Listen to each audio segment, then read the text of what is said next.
would be your final advice to those who are trying their best to build a consistent reading habit? See, our brain hates big, humongous tasks, projects. No? If I ask a non-reader, not to you, to read a book of 300 pages, Are baapre, will be the first reaction. Yeah, because brain doesn't like, as we discussed, brain loves simple, easy tasks. Yeah, so let us break it down into a goal of 1 page. What if I ask you, Harshit, you have to read only 1 page? Instead saying on that 1,000 push-ups, 100 pull-ups, 10 kilometers running, and 1,000 rope jumps. Arey baapre. But if I break it down to 2 push-ups, Hershey will say, "Arey, कर दूंगे ना, उसमें कौन सी बड़ी बात है?"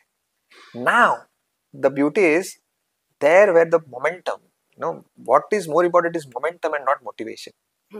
Motivation comes later. First comes action. We think that motivation leads to action. No, action leads to motivation. That action has to be a tiny, stupid looking activity of not more than 1 minute.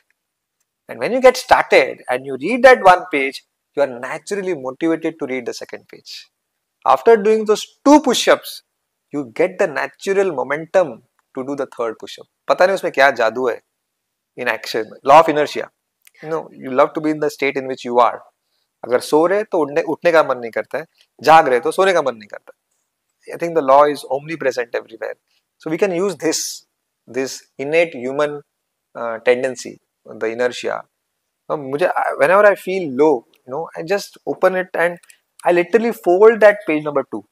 मुझे इतना ही पढ़ना है. So now the entire need of willpower goes down.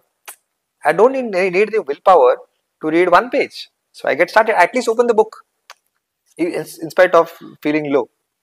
And hence, Harshi, you must have observed that why do we share those WhatsApp jokes on WhatsApp? Why we like that video on YouTube? Why we comment that one line on Instagram? These things are so tiny, stupid looking activities of not less than 30 seconds. They don't need willpower. Right? Absolutely.